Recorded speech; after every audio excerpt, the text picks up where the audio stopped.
Hello friends, मैं हूं आपका दोस्त प्रभाकर। एक बार फिर से स्वागत है आपका स्टडी कर पर। आज के इस लेक्चर में हम आपके साथ डिस्कस करने वाले हैं 12 अप्रैल 2024 के मोस्ट इंपॉर्टेंट करंट अफेयर्स के क्वेश्चन। तो आप इस पूरे लेक्चर को बहुत ही ध्यान से लास्ट तक जरूर देखिएगा। चलिए लेक्चर की शुरुआत करते हैं। तो फर्स्ट क्वेश्चन आपसे पूछा जा रहा है, सरहुल त्योहार किस राज्य में मनाया गया है। काफी इंपॉर्टेंट क्वेश्चन है, एग्जाम में भी कई बार पूछा गया है। आंसर हो जाएगा झारखंड। तो झारखंड राज्य में सरहुल त्योहार अभी 11 अप्रैल को मनाया गया है। तो ये डेट आप नोट कर सकते हैं और यहाँ पर आप उन व्यक्तियों को देख सकते हैं जो सरहुल त्योहार मना रहे हैं। तो यहाँ पर महिलाएं आप देख सकते हैं, महिलाएं डांस कर रही हैं। इसके अलावा जो पुरुष हैं वो ढोल नगाड़े बजा रहे हैं और पुरुष भी डांस करते हैं। तो इस प्रकार से मनाया जाता है झारखंड राज्य में सरहुल फेस्टिवल। दोस्तों, यहाँ पर सबसे इंपॉर्टेंट बात यह है कि ये जो महिलाएं हैं उनकी साड़ी का कलर देखिए, व्हाइट और रेड है। तो जब ये सरहुल फेस्टिवल मनाया जाता है तो महिलाएं इसी प्रकार की साड़ी पहनती हैं, यानी उसमें रेड कलर भी होगा और व्हाइट कलर भी होगा। सरहुल फेस्टिवल के बारे में आपको याद रखना है कि ये प्रकृति से संबंधित फेस्टिवल है। तो प्रकृति को बचाने के लिए, प्रकृति के कंजर्वेशन के लिए यह फेस्टिवल मनाया जाता है।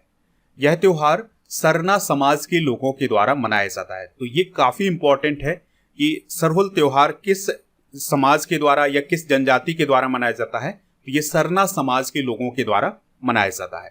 इसकी शुरुआत कब हुई थी? 1967 में। और दोस्तों, आपको याद रखना है कि आदिवासी नेता कार्तिक उरांव के द्वारा सरहुल फेस्टिवल की शुरुआत की गई थी।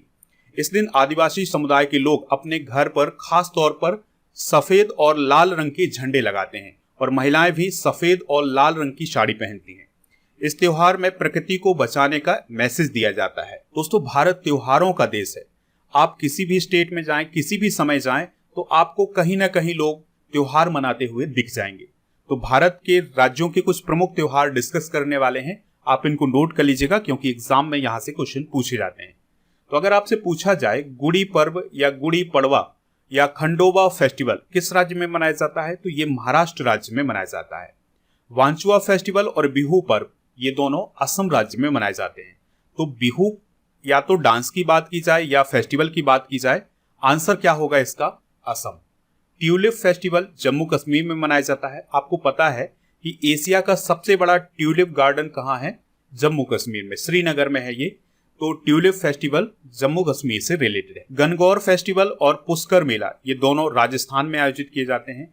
उत्तरायण और रण महोत्सव ये गुजरात में काफी फेमस है। हॉर्नबिल फेस्टिवल ये नागालैंड राज्य में मनाया जाता है। पोंगल फेस्टिवल और जलीकट्टू ये दोनों तमिलनाडु राज्य में मनाए जाते हैं। और हेमिस फेस्टिवल ये लद्दाख में मनाया जाता है। इसके अलावा ओणम, विशु, अल्पसी उत्सव केरल राज्य में मनाया जाता है।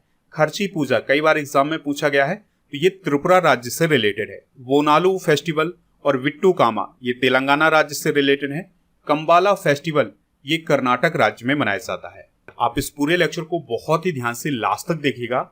लास्ट में आपसे क्वेश्चन पूछा जाएगा जिसका आंसर कमेंट बॉक्स में देना है।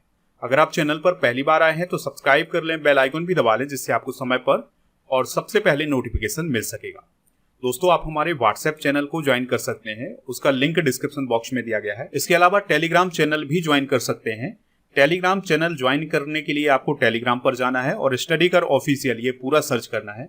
तो वहां आपको हमारा चैनल मिल जाएगा, उससे आपको ऐड हो जाना है। जैसे ही आप ऐड हो जाएंगे तो उसमें पीडीएफ मिल जाएंगे। इसके अलावा जो भी और इम्पोर्टेंट नोटिफिकेशन है वो आपको उधर पर मिल जाएंगे। ऐप को डाउनलोड कर लीजिएगा, ऐप का लिंक भी डिस्क्रिप्शन बॉक्स में दिया गया है। ऐप पर आपको paid course, ebook, test series और इसके अलावा पीडीएफ, डेली क्विज ये सभी मिल जाएंगी। मंथली करंट अफेयर्स और ईयरली करंट अफेयर्स की ई बुक आपको ऐप पर मिल जाएगी, हिंदी और इंग्लिश दोनों मीडियम में। चलिए बढ़ते हैं अगले क्वेश्चन की तरफ। तो ये क्वेश्चन काफी इंपॉर्टेंट है क्योंकि ये इंडेक्स से रिलेटेड है। तो अभी हाल ही में हुरुन ग्लोबल यूनिकॉर्न इंडेक्स 2024 जारी किया गया है। तो इसमें भारत का कौन सा स्थान है? तो भारत का तीसरा स्थान है।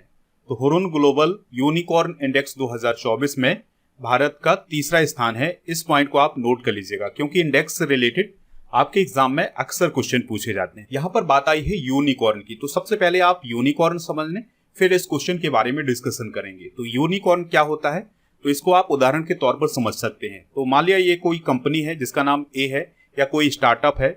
तो अगर इसकी वैल्यूएशन या इसकी कुल पूंजी $1 बिलियन या 8200 करोड़ हो जाए, दो में से एक हो जाए, तो यह स्टार्टअप या यह कंपनी क्या कहलाएगी? यूनिकॉर्न कहलाएगी। एग्जाम्पल के तौर पर स्विगी, ड्रीम 11, ये सभी क्या है? यूनिकॉर्न स्टार्टअप है। तो इस प्रकार से दोस्तों यूनिकॉर्न को सरल भाषा में समझा दिया गया है। तो अभी हाल ही में हुरुन ग्लोबल यूनिकॉर्न इंडेक्स 2024 की रिपोर्ट जारी की गई है। तो भारत दुनिया में यूनिकॉर्न के मामले में तीसरे स्थान पर है, जबकि अमेरिका इस मामले में पहले स्थान पर है। यानी सबसे ज्यादा यूनिकॉर्न स्टार्टअप किस देश में है? अमेरिका में। और यूनिकॉर्न स्टार्टअप की संख्या कितनी है अमेरिका में? 703।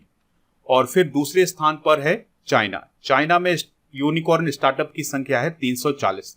तीसरे स्थान पर इंडिया है, और इंडिया में यूनिकॉर्न कितने हैं? 67। और 2022-23 में कितने यूनिकॉर्न रहे हैं इंडिया में? 68। तो अब कमी आ गई है यूनिकॉर्न की संख्या में भारत में। तो पहले 68 थे, अब कितने हो गए हैं? 67। चौथे स्थान पर कौन सा देश है? तो वो है यूनाइटेड किंगडम। तो पहले पर आपको याद रखना है कौन है? अमेरिका। दूसरे पर चाइना, तीसरे पर इंडिया, और चौथे पर है यूनाइटेड किंगडम। चलिए दोस्तों कुछ इंपॉर्टेंट फैक्ट डिस्कस कर लेते हैं हुरुन ग्लोबल यूनिकॉर्न इंडेक्स 2024 से रिलेटेड। तो भारत में पहला आर्टिफिशियल इंटेलिजेंस यूनिकॉर्न कौन है? क्रोतेम, जिसे कुछ समय पहले ही लॉन्च किया गया था। भारत में सबसे ज्यादा वैल्यूएशन वाले स्टार्टअप कौन है? तो स्विगी और फैंटेसी भारत में सबसे ज्यादा वैल्यूएशन वाले स्टार्टअप हैं।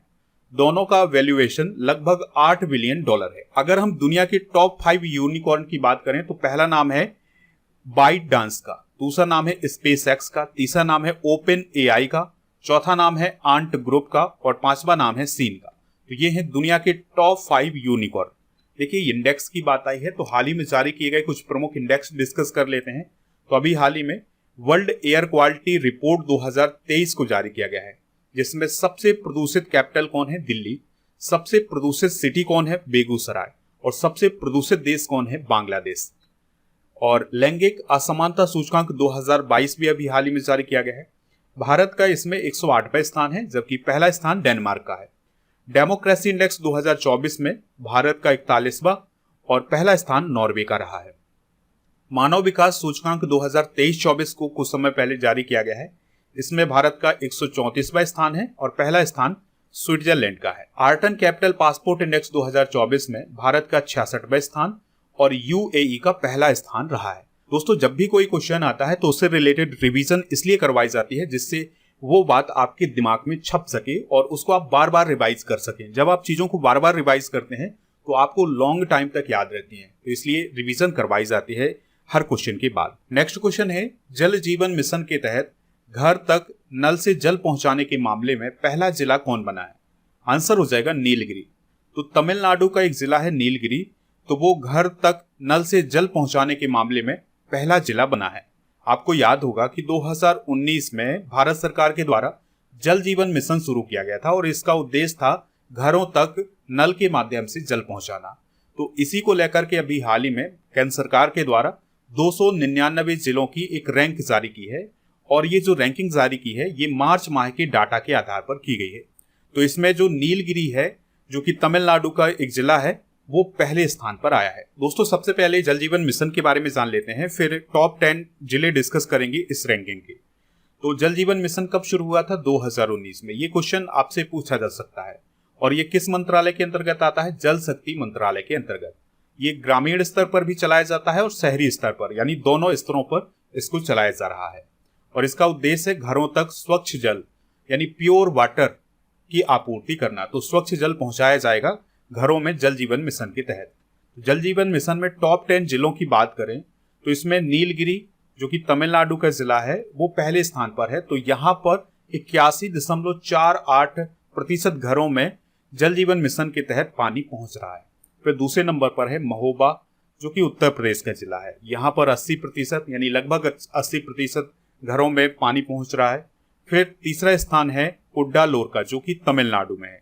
और फिर चौथा स्थान है दोस्तों मेरठ उत्तर प्रदेश का। तो उत्तर प्रदेश वाले जो स्टूडेंट हैं वो इन जिलों को जरूर नोट कर लें, क्योंकि एग्जाम में कुछ भी पूछा जा सकता है। तो ये छोटी छोटी सी बातें होती हैं, एग्जाम में पूछ ली जाती हैं। ललितपुर उत्तर प्रदेश रहा है 5वें स्थान पर। 6ठे स्थान पर तिरुवन्नामलाई रहा है जो कि तमिलनाडु का एक डिस्ट्रिक्ट है। 7वें स्थान पर मिर्जापुर, ये उत्तर प्रदेश का जिला है। और 8वें स्थान पर हापुड़ रहा है, ये भी उत्तर प्रदेश में है। और फिर 9वें स्थान पर हमीरपुर, ये भी उत्तर प्रदेश से है।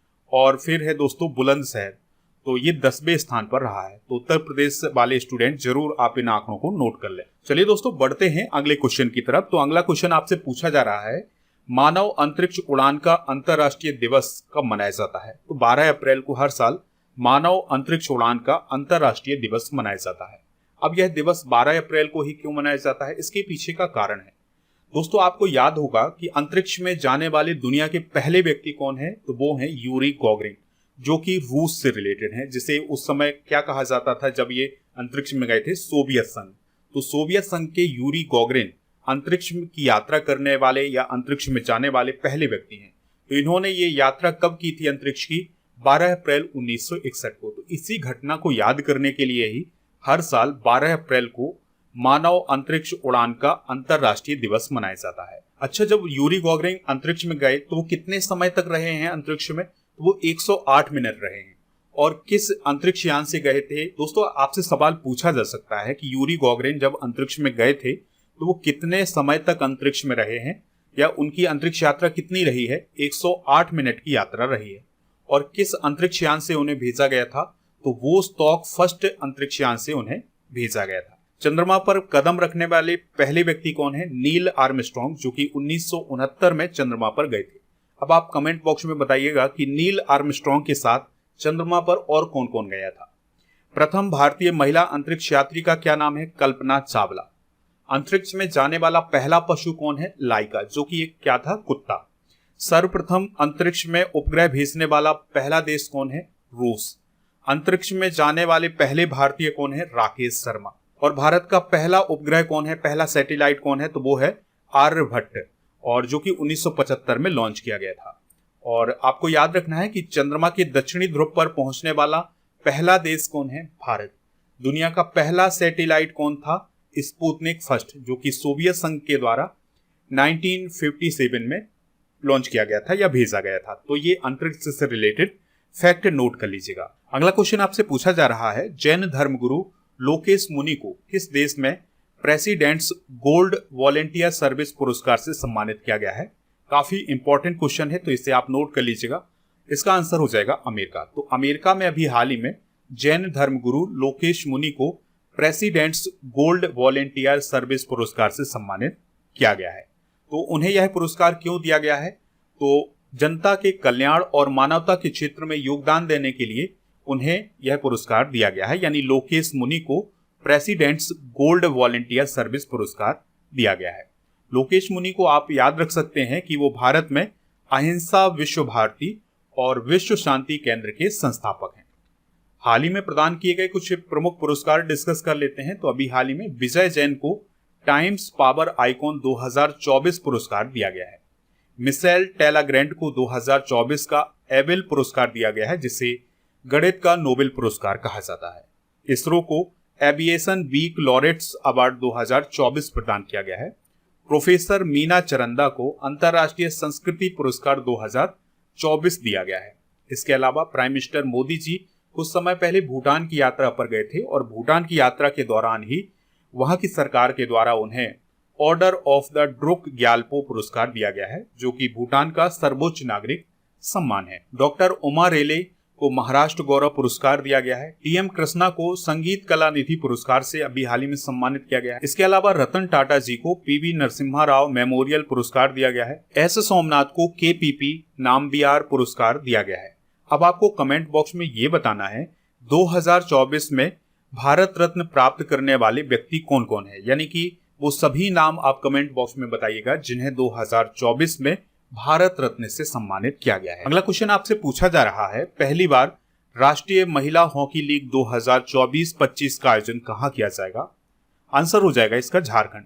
तो दोस्तों भारत में पहली बार राष्ट्रीय महिला हॉकी लीग का आयोजन किया जाना है 2024-25 के दौरान। तो इसका आयोजन कहां किया जाएगा? झारखंड में। तो दोस्तों ये जो प्रतियोगिता होगी ये महिलाओं के लिए पहली घरेलू हॉकी लीग होगी।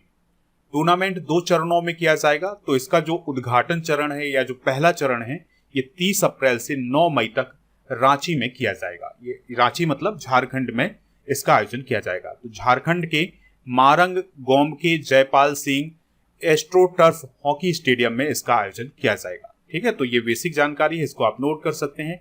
बात आई है हॉकी की, तो हॉकी से रिलेटेड कुछ इंपॉर्टेंट कप और ट्रॉफियां डिस्कस कर लेते हैं। बाकी चीजें दोस्तों कल के लेक्चर में हम डिस्कस कर चुके हैं हॉकी से रिलेटेड। जितने भी हॉकी से रिलेटेड करंट अफेयर्स थे उनको हमने वहां पर डिस्कस किया हुआ है, तो अगर आपने वो लेक्चर नहीं देखा है तो एक बार जरूर देखिएगा, वहां पर हॉकी से रिलेटेड बहुत सारे फैक्ट आपको मिल जाएंगे। तो हॉकी से रिलेटेड कप कौन कौन है? बॉम्बे गोल्ड कप, आगा खान कप, कई बार एग्जाम में पूछा गया है। बीटन कप, ये भी एग्जाम में पूछा गया है। Dhyan Chand trophy, lady Ratan Tata trophy, Nehru trophy, Ranga Swamy trophy, Scindia trophy और हॉकी का world cup, masters champions trophy, Sultan Johor cup, ये सभी किससे रिलेटेड हैं? हॉकी से रिलेटेड कप है। तो आपके एग्जाम की दृष्टि से ये काफी इंपॉर्टेंट है। अगला क्वेश्चन आपसे पूछा जा रहा है, इलेक्ट्रिक व्हीकल बैटरी रिसाइकलिंग में इनोवेशन को बढ़ावा देने के लिए भारत के साथ कौन सहयोग करेगा? तो भारत के साथ यूरोपीय यूनियन सहयोग करेगा, यानी भारत और यूरोपीय यूनियन दोनों मिलकर के इलेक्ट्रिक व्हीकल के लिए बैटरी रिसाइकलिंग टेक्नोलॉजी के क्षेत्र में काम करेंगे। तो इन दोनों देशों के बीच में अभी हाल ही में अंडरस्टैंडिंग बनी है। इसका उद्देश्य है स्वच्छ और ग्रीन टेक्नोलॉजी क्षेत्र में स्टार्टअप के बीच सहयोग को बढ़ावा देना। दोस्तों यहां पर बात आ रही है यूरोपीय यूनियन की।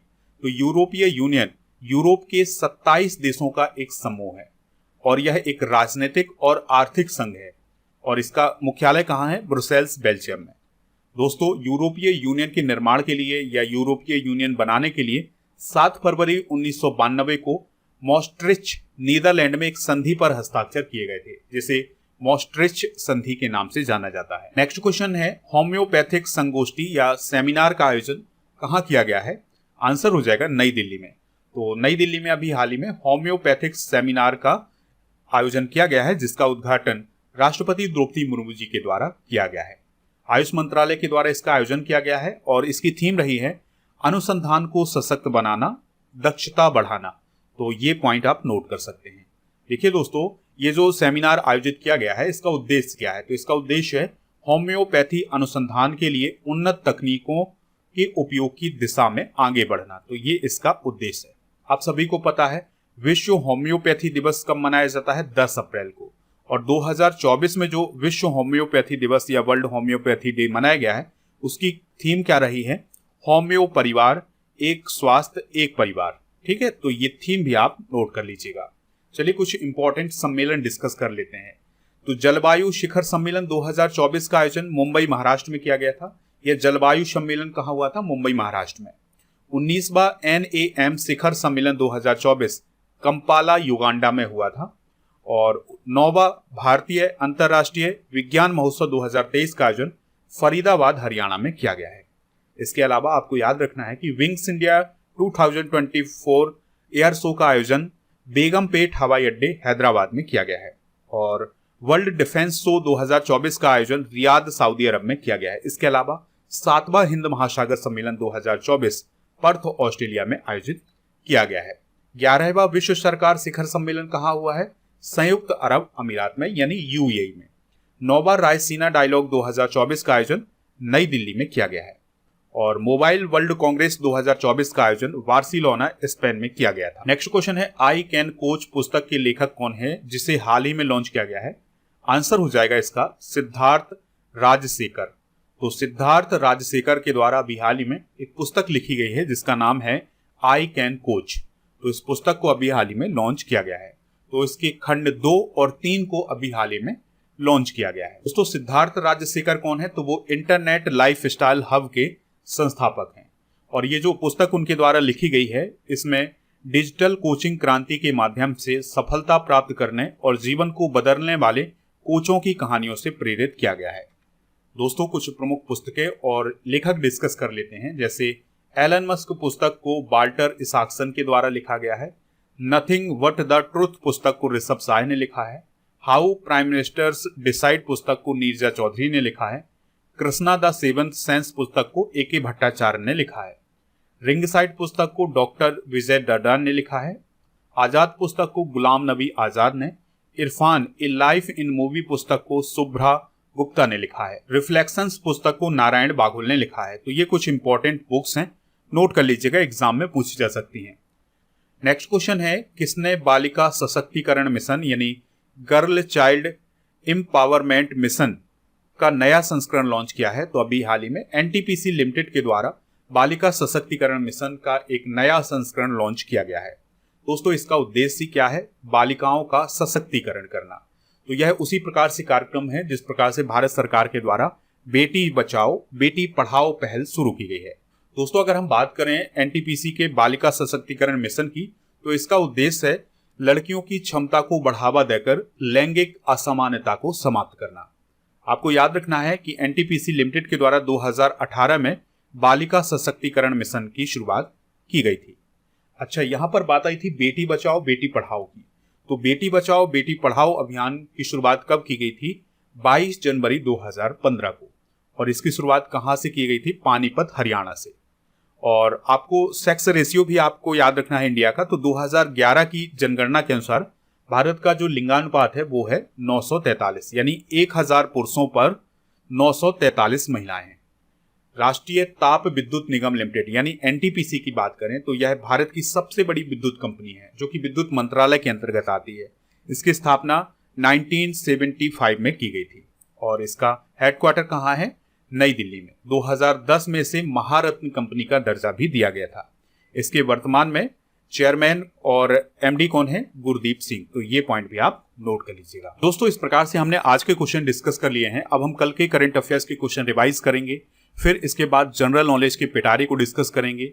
लास्ट में पूछेंगे आपसे क्वेश्चन, तो उसका आंसर आपको कमेंट बॉक्स में बताना है। कल का पहला क्वेश्चन क्या था?